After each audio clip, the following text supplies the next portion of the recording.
Mark 9, verses 14 through 32. And when they came to the disciples, they saw a great crowd around them and some scribes arguing with them. When the whole crowd saw him, they were immediately overcome with awe, and they ran forward to greet him. He asked them, "What are you arguing about with them?" Someone from the crowd answered him, "Teacher, I brought you my son, and he has a spirit that makes him unable to speak, and whenever it seizes him, it dashes him down, and he foams and grinds his teeth and becomes rigid. And I asked your disciples to cast it out, but they could not do so." He answered them, "You faithless generation, how much longer must I be among you? How much longer must I put up with you? Bring him to me." And they brought the boy to him, and when the spirit saw him, immediately it convulsed the boy, and he fell on the ground and rolled about, foaming at the mouth. Jesus asked the father, "How long has this been happening to him?" And he said, "From childhood. It has often cast him into the fire and into the water to destroy him. But if you are able to do anything, have pity on us and help us." Jesus said to him, "If you are able, all things can be done for the one who believes." Immediately the father of the child cried out, "I believe, help my unbelief." When Jesus saw that the crowd came running together, he rebuked the unclean spirit, saying to it, "You spirit that keeps this boy from speaking and hearing, I command you, come out of him and never enter him again." After crying out and convulsing him terribly, it came out, and the boy was like a corpse, so that most of them said, "He is dead." But Jesus took him by the hand and lifted him up, and he was able to stand. When he had entered the house, his disciples asked him privately, "Why could we not cast it out?" He said to them, "This kind can come out only through prayer." They went on from there and passed through Galilee. He did not want anyone to know it, for he was teaching his disciples, saying to them, "The Son of Man is to be betrayed into human hands, and they will kill him, and 3 days after being killed, he will rise again." But they did not understand what he was saying and were afraid to ask him. The word of the Lord. Thanks be to God. Well, one of the fun parts about living near Washington, D.C., as we did for nearly a decade, is that we were living near all sorts of free museums and places to visit. I have to say that Sue was way more appreciative of this reality than me, but occasionally she would drag me along to the Capitol, and sometimes and often with friends or family, and we would visit some of these free places. On one occasion, I think it was Christmas time, when our family had descended on our home in Virginia, we traveled to Washington, D.C. to visit some of these places, and one of them was the Smithsonian National Art Gallery, where at the time there was the traveling exhibition of Norman Rockwell paintings. Norman Rockwell had a way of painting stories. And one painting was the first one that he did after moving his work from Life magazine over to Look magazine in 1963. And you're dating yourself if you can remember either of those magazines. Our country was in the middle of the civil rights movement at that time. And he painted a painting for Look, the first one he did for Look, called "The Problem We All Live With." And it depicted a little girl, whom we all know now was Ruby Bridges, 6 years old, walking to school on November 14th, 1960, in a white dress, white socks, and white shoes. He painted her walking very confidently and proud and being escorted in front and back by 4 U.S. Marshals. And they are painted, by the way, only from the neck down, displaying their bright yellow Marshal badges. She did not seem to notice the tomato splashed on the painted wall behind her, or the racial slur scrawled on the wall above it, or the 3 Ks printed just to the left. 6-year-old Ruby Bridges was walking to the newly integrated William Franz Elementary School in the 9th Ward of New Orleans in 1960 for the first time. It was her first day of school, as well as the first day of the New Orleans court-ordered school integration. There was a huge crowd gathered that day in protest against the action of integration. Respectable people, mostly white people, were shouting obscenities and protesting out of fear because change is hard.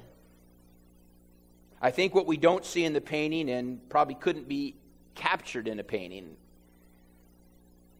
is just what happened that day at school. By 10 a.m. that day, every single white family took their children out of the school, and all but one teacher stayed at the school. I'm sorry, all but one teacher left the school. Ruby went to school completely alone. That first day, she sat all day in the principal's office with her 4 protesters because it was too dangerous. There was no one to eat lunch with, no one to play with at recess. Just one teacher who refused to leave. She was named Barbara Henry from Boston, Massachusetts, who had just recently moved to New Orleans for the job. And so for over a year, Henry would teach Ruby all by herself in the first grade classroom. You may have seen this painting before. Now that I'm talking about it, you may remember what it looks like. Or maybe you even heard the name Barbara Henry, but you may never have heard of the name of Lloyd Anderson Foreman. Lloyd was a young, newly appointed Methodist minister in New Orleans who later that week decided to courageously walk his 5-year-old daughter through the angry crowds to go to kindergarten. He did that for himself, he would later say, and he did it for Ruby, but he said he also did it for his congregation. In fact, they say that after he did that, the crowds did begin over time to disperse. We might call it intercessory courage. He stood for them in doing the right thing on their behalf.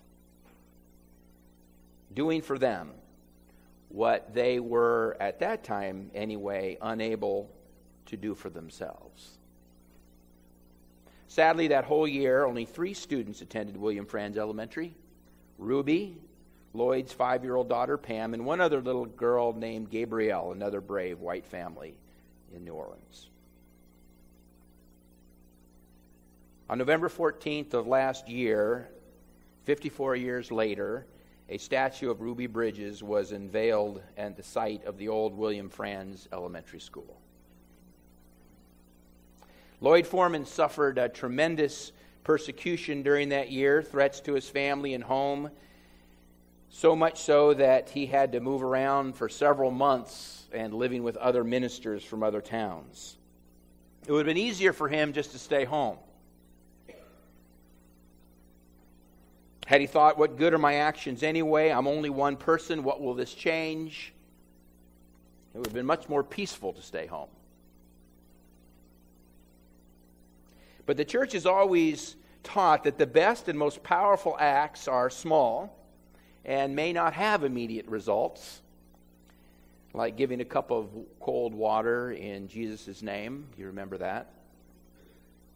And when the church is functioning at its best, and sometimes it does, it would be nice if it was more often, it stands for people who are standing alone.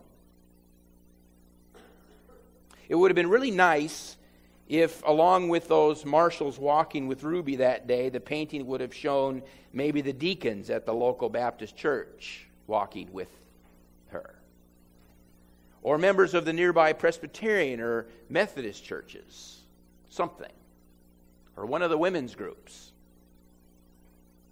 But their viewpoints and mentality at that time wouldn't allow it.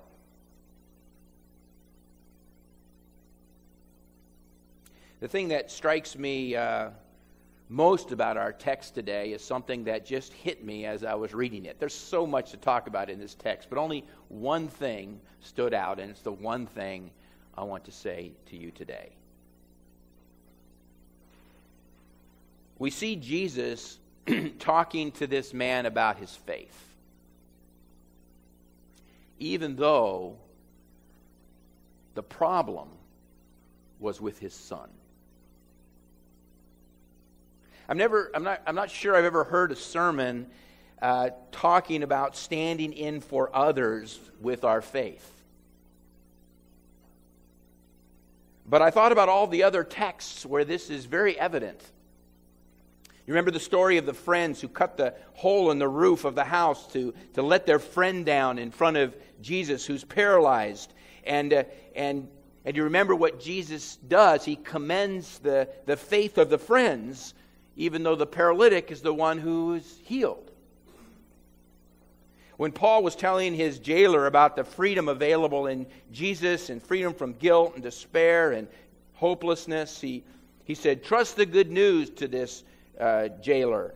Trust the good news of forgiveness, and you will be delivered, and your household. I don't know if we've ever tried to make sense of that, and your household. We're often not sure what to do about these communal statements in the Bible. And one of the reasons they're there, the Bible isn't a Western book, it's an Eastern book. Translated by the West, but originally Eastern. Connection is much more prevalent in the East than it is in the West. We live in an atmosphere of individualism, where I answer for and benefit from things I do for me. And in that way, we take responsibility, but we also forget that that's not all the story. And one of the places we need to recover this idea of connectionalism, as we talk about so often as Presbyterians, where we need to recover that is here in worship.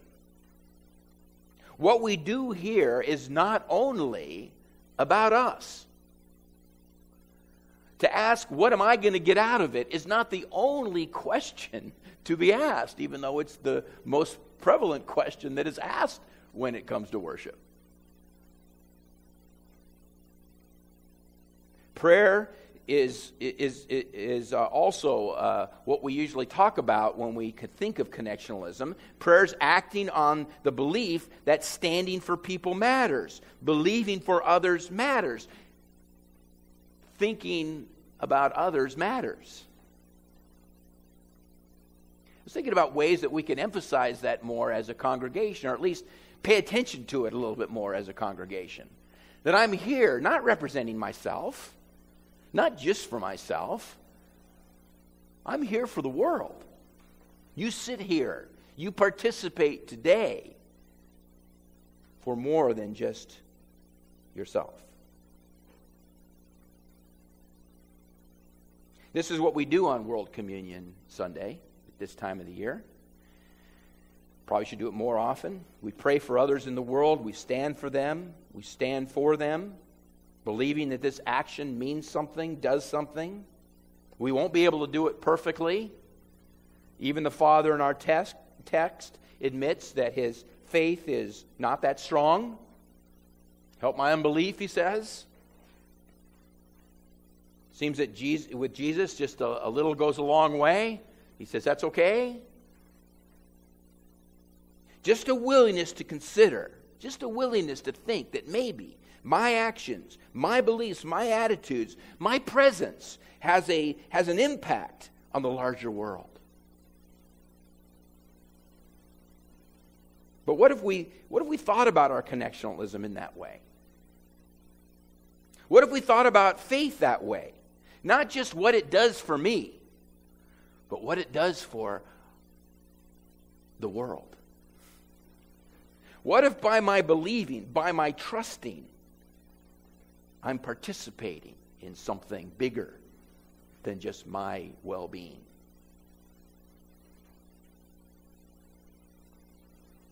What if we believe that our actions of faith, our courage, can and will help those we love? That it can bring hope and forgiveness and change just by virtue of what we do together today. So it occurred to me. What if instead of thinking about our church as the 40 or so sitting here this morning, what if instead of thinking about our church that way, what if we thought about it as the 40 of us and the here, and we also thought about it as the 50 others, or let's say 500 others, that are part, or that we consider as part of our family? What if we thought about it, not just us 40, but all those that are sitting here with you in your heart? What if you're bringing them to church with you? You know, it's hard for us to think that way in our individualistic American culture.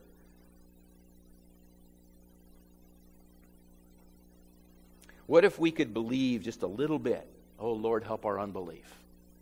What if we could just believe a little bit that God is not only active in helping us as we sit here and as we worship and as we, in a moment, share in communion, but that through us, God is also involved in helping our children and our children's children, or our parents and our brothers and sisters and aunts and uncles, nieces and nephews? Could we stand for them? Is our imagination big enough for that? How might that affect us and them?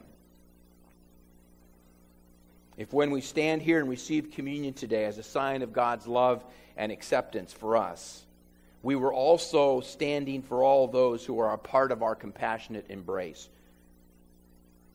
They are part of our thoughts, who cannot, maybe for many reasons, stand here for themselves. Would that change anything? Lloyd thought it would. Jesus said it would. Can our faith extend to that place? When people ask you how many people are in your church, are you brave enough to say, oh, about 500? But they don't all come every Sunday. But are you brave enough to say that? Do you have the faith to say it? Through our faith, through our belief, through our presence, that we are encompassing and embracing the world. What if all Christian churches did this throughout the world, celebrating world communion by standing here at this table with all of those who may or may not be able to stand with us, to embrace them, to bring them into this place of love and mercy? I stumbled across a poem that was written back in the Dust Bowl days. No one knows the author, but it was discovered in the diaries of a woman named Mary Dyke. It was called "Are All the Children In?" And it talks about the difficulties of farm life in the early 20th century and of the separation caused by hard times. And as her adult children traveled west looking for work, she was worried about them. And so she tucked this poem or prayer in her diary, and I imagine prayed it often. It went like this: I think oft times as the night draws nigh, of an old house on the hill, of a yard all wide and blossom bloomed where the children played at will. And when the night at last came down, hushing the merry din, mother would look all around and ask, are all the children in? It's many and many a year since then, and the old house on the hill no longer echoes the children's feet, and the yard is still, so still. But I see it all as shadows creep through many years since then. I can hear Mother ask, as she did before, are all the children in? I wonder if when the shadows fall on that last sure earthly day, when we say goodbye to the world outside, all tired with our children's play, when we step out into that other land where Mother has long been, will we hear her ask, just as of old, are all the children in? So we stand here today for all the children, our own and others, for all the parents and aunts and uncles, friends, neighbors. We stand for them, just as Lloyd did. We stand embracing this symbol of love and grace, and with them and for the world. Just maybe our actions, maybe we would have the faith to see, maybe we'd have the faith to believe that our actions and efforts at trust will somehow help them learn to embrace maybe just a little bit for themselves, and that they are truly the beloved children of God.